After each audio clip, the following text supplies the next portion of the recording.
Hello everyone, and welcome to another edition of the In the Ring Show with your host, Devious Damien. Now, I have a list here that was originally the top 10 list for the best wrestlers who never held the WWE title. However, in doing a little bit more research, I kind of made this a top 13 list. Because, you know, some wrestlers I felt that weren't on some people's list that should have been, and some that were on the list that I didn't feel should have been. So, without further ado, the top 13 wrestlers who never held the WWE Championship. Excuse me. Number 13, the British Bulldog. This guy had charisma, he was over, and I think he would have made a great WWE champion. Like, he was one of the few guys back in that day that when he did a suplex, he actually held the guy up there, and the crowd used to pop for that move. They used to love it. And especially if he had gotten a chance to win the title in Wembley Stadium in England, oh, imagine that place would have gone bananas, bar none. Number 12, Scott Hall. Now what I'm talking about is Scott Hall before he had all his addiction problems, when he was Razor Ramon in the WWE. Now, you know, he was over, like his say hello to the bad guy, and you know, in the whole deal he had going on there. Shit was awesome. I'm sorry, you know, especially when he turned babyface, over as hell. Should have gotten a WWE Championship run, never did, and to me it's a shame. Number 11, Mr. Wonderful Paul Orndorff. Had a classic feud with Hulk Hogan over the WWE Championship. And my favorite match of theirs was the cage match that, you know, it was kind of controversial as to who won, you know, because it appeared they hit the floor at the same time. So they restarted the match, and of course Hogan won. But, you know, Mr. Wonderful's in-ring skills, his look, his, you know, classic heel persona, damn shame he didn't get the WWE Championship. I feel he should have. Number 10, Tito Santana. Now, here's a guy who, you know, he was a good wrestler, was a high flyer, you know, charisma, he was an okay in-ring worker, and I thought that, you know, he could have had a WWE title run, and it's just a shame that he didn't. Number 9, the model Rick Martel. Now here's another guy, good look, you know, great in-ring technician, you know, classic heel, you know, with the whole, and he carried out that arrogance thing which he would use to, you know, cheat in matches, which I thought was really good, you know, because then, you know, he just got hated by the crowd even more. So I feel he made a good heel champion. Number 8, Rowdy Roddy Piper. Now here's a guy that was over both as a heel and a babyface. And, you know, no matter you put on the heel Piper or the babyface Piper, either way he'd have been a great champion. Rowdy Roddy Piper is one of the most over guys in the WWF. Bottom line, I'm sorry, he was. Number 7, Owen Hart. You know, God rest Owen's soul. He was a great wrestler. You know, came from the famous Hart family. You know, in-ring technician, high-flying. You know, he was just great in the ring. And it's a shame that he never got the chance to run with the WWE title, especially, you know, getting to beat Bret for it, which I think would have been the ideal time to have Bret lose the title was to his brother Owen. They never did it, and I feel it was a big mistake. Number 6, Jake the Snake Roberts. Now you talk about a guy who, you know, he wasn't the greatest in-ring worker in the world, but his psychology, you know, his promos, you know, but his in-ring work certainly wasn't horrible either. But I feel that he would have been a great WWE champion. You know, and he, as the inventor of the DDT, I mean, come on, you know, the guy had charisma, he had everything. He should have been WWE champion, even if only for a little while. Number 5, Vader. Now, I do want to note something. Allegedly, Vader was supposed to have a WWE title run. However, the one shot he received against Shawn Michaels when Shawn Michaels was the champion, allegedly Shawn Michaels played some political games and decided that he wasn't going to drop the belt to Vader.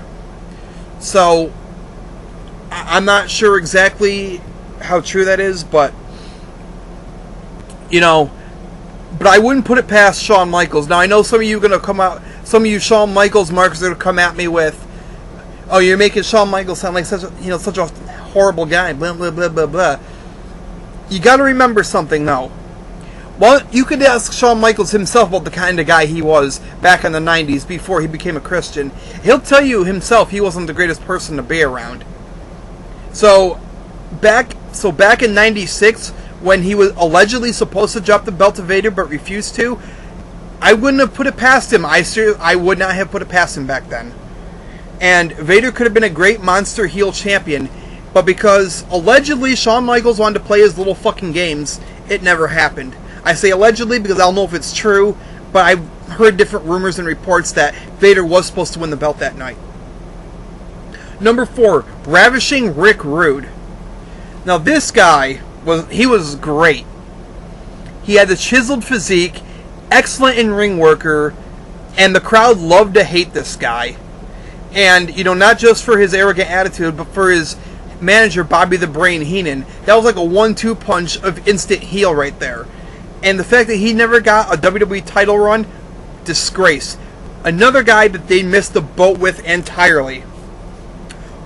Number 3, Ricky the Dragon Steamboat. Now, Ricky the Dragon Steamboat, he was one of the participants in my favorite match of all time. The Macho Man Randy Savage against Ricky the Dragon Steamboat at WrestleMania 3 for the WWE Championship. Great match, great storytelling, great psychology. Everything about this match was top notch. And in my opinion, it was the best WrestleMania match of all time. In fact, even though it didn't go as long, I still feel it was better than Shawn Michaels and Bret Hart. The only thing that made it better was the fact that going into WrestleMania 12, you kind of knew Shawn Michaels was going to win. They kind of painted that picture a little too much, and they made it a little too obvious. With Steamboat and Savage, you didn't know who was going to win. And the fact that Steamboat came out on top, the match was just off the hook. Number 2, Ted DiBiase. Now, the only reason I put Ted DiBiase above Ricky the Dragon Steamboat is not, even though I feel the Dragon was a better wrestler, Ted DiBiase had the gimmick that would have made him a great champion. Because, then he could have bragged he bought the WWE title and so on and so forth. He hired all these henchmen to get it. And once again, here is another guy who was supposed to hold the championship, never did. And because if what I read and have heard is true, that the Honky Tonk Man, when he was the Intercontinental Champion, was supposed to drop the Intercontinental title to Randy Savage, which then would have opened the door for Ted DiBiase to win the title of WrestleMania 4. From what I've gathered, from what I've heard and read in different, from what I've heard on different interviews, from what I've read from different wrestling sites, if all those are true, the original plan was for DiBiase to win the title at WrestleMania 4, but now this part is true. Honky Tonk Man did in fact refuse to drop the Intercontinental title to Randy Savage. Honky Tonk Man admitted that himself, so that part is definitely true. What the part that's speculation is that, I guess Savage threw a fit, threatened to quit if he didn't get a title of some sort, so the WWE kind of felt forced to do something with Savage. So they put him over and had him win the title of WrestleMania 4 as opposed to Ted DiBiase. Smart move. Well, as much as I like the Macho Man, I still feel that Ted DiBiase should have won. Macho Man should have been chasing the title and then eventually won it. Number 1. The best wrestler ever to have never held the WWE Championship.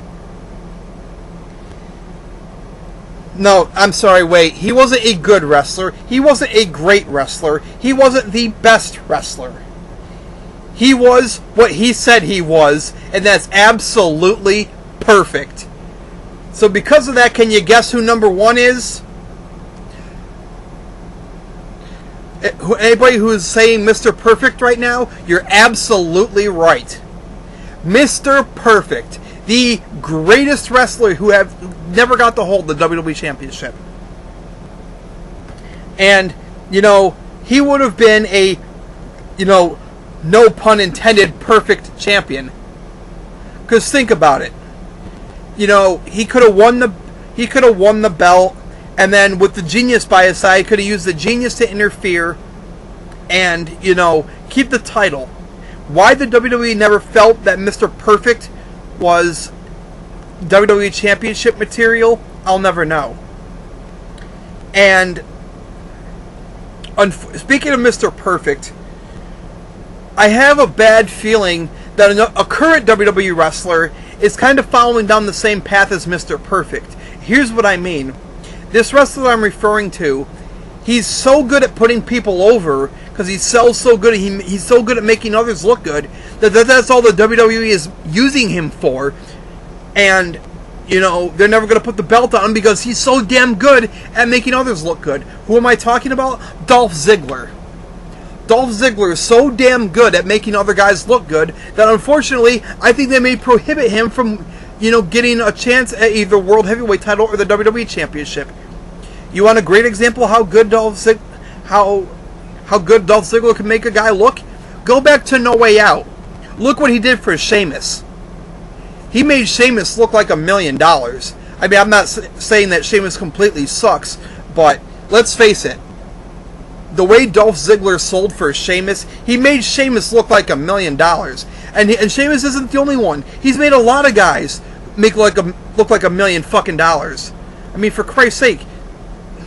I mean, go back and watch Dolph Ziggler. If you don't want to take my word for it, you don't want to believe me, go watch some of his matches. I'm telling you, the guy, I have a bad feeling he suffers from the same fate as Mr. Perfect. He's too damn good at making others look good, and due to that, that's what they're going to use him for. And to me, it's a damn shame. You know. And I know some of you are going to say, well, you're praising Dolph Ziggler so much. Well, how come he's not on your list? Because you know, yeah, he hasn't held it yet, but that doesn't. I don't think he will, but I could be wrong. Maybe they will put the belt on him at some point. But you know, that's just, you know, that's neither here nor there. But anyway, let me know what you think. Who are some wrestlers you think should have held the title? Did you have an honorable mention? Oh yes, thank you, Devastating Deb. I do have one honorable mention that I was going to put on this list. He never held the WWE Championship. He held the World Heavyweight title. And that's Chris Benoit. Now I know some of you were going to be like, "Oh my God, you would have put Chris Benoit on that list." Okay. Yes, I know. The guy flipped out. He killed his family. I get that. But he killed himself and his family. Yes, I know. He did a horrible thing. I get that. But I mean, can you deny that he was a great wrestler? Can you deny that? No, you can't. I'm sorry. You know, I'm not saying that I condone his actions, but whether you condone them or not, the man was a fucking great wrestler. All there is to it. And from everything I've heard, it could have happened to any wrestler that's had that much head trauma. Yeah, I mean, if you do some research, Chris Benoit's brain was not in the greatest shape. Now, I'm not saying that gives him a valid excuse to do what he did, but then again, you gotta wonder, with the condition his brain was in, what kind of frame of mind was he really in when he did that? I mean, was he really, truly capable of thinking like a normal person? I kind of wonder about that. But anyway, let me know what you think of the list. Subscribe, like the video, and comment down below. For this edition of the In the Ring Show, this is Devious Damien signing out.